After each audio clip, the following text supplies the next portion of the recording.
Sabi ko sa'yo. Ginalit mo atang adi.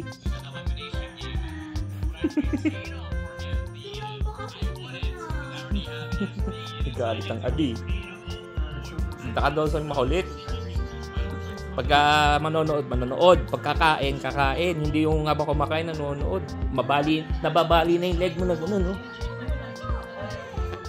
Sabi ng leg mo.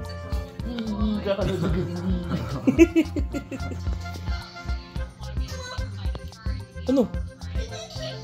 Naku, patay ka. Ayun na nga, sinasabi ko sa'yo.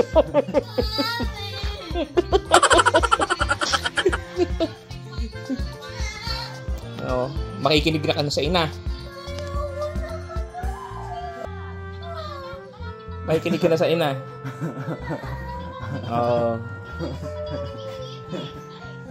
Ba't ka natatakot? Oh, nood ka na. Oh, yan na. Hmm?